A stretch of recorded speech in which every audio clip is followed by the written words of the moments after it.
Hello साथियों, कैसे आप सभी। गंगा क्लास पर आप सभी साथियों का हार्दिक हार्दिक हार्दिक स्वागत है।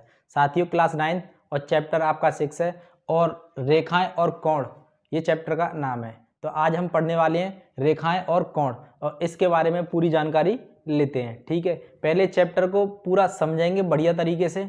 रेखाएं क्या होती हैं, कैसी कैसी रेखा होती हैं, कोण क्या होते हैं, कितने प्रकार के होते हैं, किस कोण का नाम कैसा है, कोटिपूरक क्या होता है, समपूरक क्या होता है, ये सारी चीज़ें आज हम पहले चर्चा कर लेते हैं। ठीक है, क्वेश्चन इसके बाद में लगाएंगे। चलो चलते हैं। देखिए, पहला पॉइंट है इसमें सररेख तथा असररेख बिंदु, प्रतिच्छेदी रेखाएं और अप्रतिच्छेदित रेखाएं, कोण।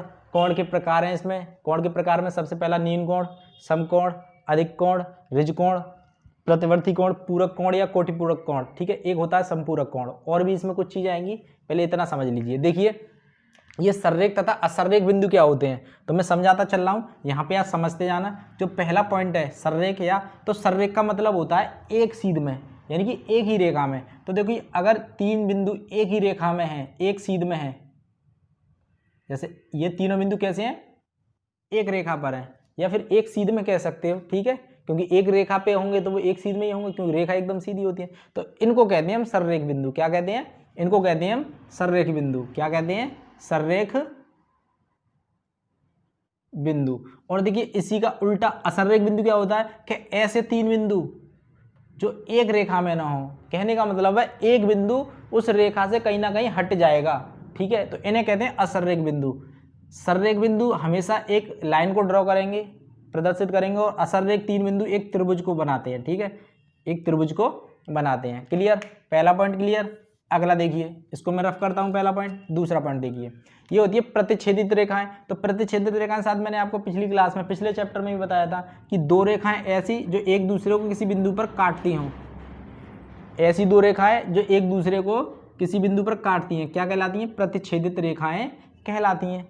इसका जस्ट अपोजिट अप्रतिच्छेदित क्या होती हैं? प्रतिच्छेदित काटती हैं, तो अप्रतिच्छेदित काटती नहीं होंगी। ऐसी दो रेखाएं जो एक दूसरे को किसी बिंदु पर नहीं काटती। ठीक है, ऐसी दो रेखाएं जो एक दूसरे को किसी बिंदु पर नहीं काटती, ये अप्रतिच्छेदित रेखाएं कहलाती हैं। क्लियर? देखिए अब अगला, इसको भी रफ कर देते हैं। कोण क्या होता है? जब किसी बिंदु से अलग अलग दिशा में दो रेखाएं निकलती हों, तो उस बिंदु पर वो दो रेखाएं क्या बनाती हैं? कोण बनाती हैं। ठीक है, तो समझ रहे हो ना, जब कोई दो रेखाएं आकर किसी एक बिंदु पर मिलती हैं, ठीक है, तो कोण बनता है। क्लियर? तो ये कोण हुआ। अब कोण में हम प्रकार पढ़ेंगे, कोण के कितने प्रकार होते हैं, तो देखते जाइए कोणों के प्रकार। तो देखो, सबसे पहला कोण है आपका नीन कोण। नीन कोण क्या होता है? नीन कोण वह होता है जो 0 से बड़ा होता है, 0 डिग्री से बड़ा होता है, लेकिन 90 डिग्री से छोटा होता है। अब मैं कहूँ एक डिग्री क्या है? नीन कोण है। मैं कहूँ 89 डिग्री क्या है? तो ये भी नीन कोण है, क्योंकि ये 90 से छोटा है। ठीक है, तो ध्यान रखना, 0 और 90 के बीच में आने वाले जो कोण है वो कैसे कहलाएंगे? नीन कोण। ठीक है, क्लियर? उसको देखिए, समकोण। समकोण होता है ये हमेशा 90 डिग्री के बराबर होगा। समकोण कितने के बराबर होगा? 90 डिग्री के। बिल्कुल 90 डिग्री का जो कोण होता है उसे हम समकोण कहते हैं। ठीक है, अधिक कोण क्या होता है? अधिक कोण में क्या होगा? 90 डिग्री से तो बड़ा होना चाहिए।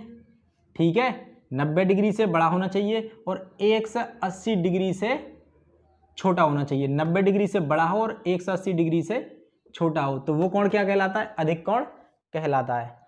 ऋज कोण, ऋजु कहते हैं इसको, सरल कोण भी कहते हैं, इसको सरल कोण भी कहते हैं। ऋज कोण का जो मान होता है वो होता है 180। ठीक है, और ये इस तरीके से इसको ड्रॉ करते हैं 180 को। क्लियर? ऋज कोण बराबर होता है 180 डिग्री। ठीक है, जैसे समकोण बराबर होता था 90 डिग्री, ऐसे ऋज कोण भी 180 के बराबर होता है। देखो, प्रतिवर्ती कोण क्या होता है? प्रतिवर्ती कोण, जो प्रतिवर्ती कोण की जो वैल्यू होती है, प्रतिवर्ती कोण की जो वैल्यू होती है वो 180 डिग्री से तो बड़ी होती है। ठीक है, लेकिन 360 डिग्री से छोटी होती है। ऐसा थीटा का मान जो 180 से बड़ा हो, 360 से छोटा हो, क्या कहलाता है? प्रतिवर्ती कोण कहलाता है। जैसे अगर मैं यहाँ पे ड्रॉ करूँ कि एक एंगल है मेरा, ये है मेरा 60 डिग्री, तो इसका प्रतिवर्ती कोण क्या होगा? तो ये जो एंगल बचा ना, ये इसका प्रतिवर्ती कोण है। ठीक है, ये वाला। अब कितना बचा, तो आप जानते हो पूरा एंगल होता है 360 का, 360 में से ये 60 है तो 60 माइनस कर देंगे तो कितना बचेगा, 300 बचेगा। तो इसका मतलब इसका जो प्रतिवर्ती कोण है वो 300 डिग्री हो गया, ये वाला। क्लियर।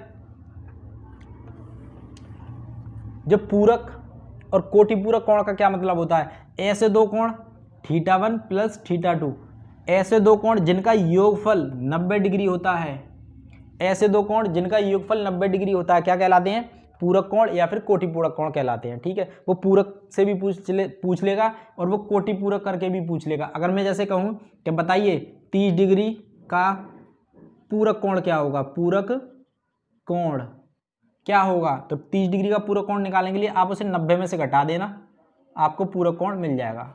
तभी तो 30 और 60 क्या है, पूरक कोण ही तो है, 30 और 60 को जोड़ लो 90 आ जाएगा। क्लियर। समपूरक कोण क्या होते हैं, ऐसे दो कोण जिनका योगफल 180 डिग्री होता है, समपूरक कोण कहलाते हैं। क्या कहलाते हैं, समपूरक कोण कहलाते हैं। जैसे कि अगर मैं बात करूं कि 75 का क्या बताओ, समपूरक कोण, समपूरक कोण, तो क्या करोगे 180 में से 75 घटा दोगे, 180 माइनस 75, तो ये मिलेगा आपको 105 डिग्री। क्लियर। तो ये कुछ मैंने चर्चा की थी इन चीज़ों के बारे में, इन चीज़ों का भी आपको पता होना चाहिए कैसे कैसे क्या होती है। ठीक है, अब इसमें एक दो चीज़ और बचती हैं, उसको भी देख लो जरा, कि जब हम क्वेश्चन करेंगे तो बार बार ये चीज़ आएंगी, उस चीज़ को समझ लो थोड़ा सा। देखो आपको सबसे पहले तो आसन्न भुजाएं क्या होती हैं, आसन्न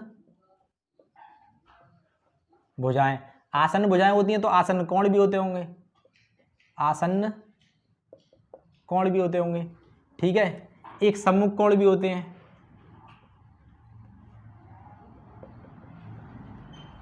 ठीक है, सम्मुख कोण भी होते हैं, विपरीत भी बोलते हैं इन्हें कभी कभार।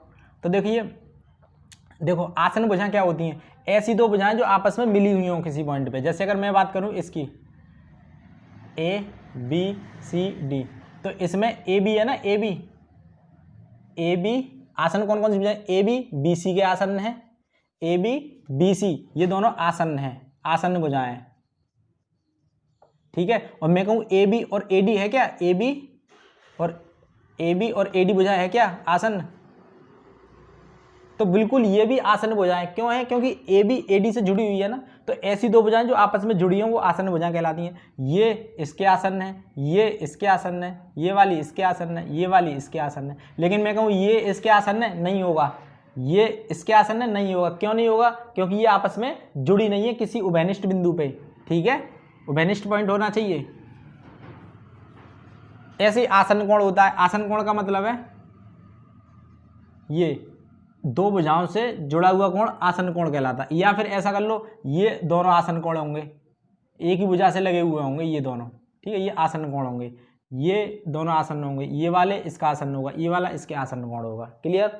आसन्न कोण समझ में आया। सम्मुख कोण, सम्मुख कोण ये होगा आपके, इसके सामने का ये कोण है, इसके सामने का ये कोण है। ठीक है, ये आपस में सम्मुख कोण होते हैं किसी भी चतुर्भुज के अंतर्गत। ठीक है, एक आपका वो आता है विपरीत कोण,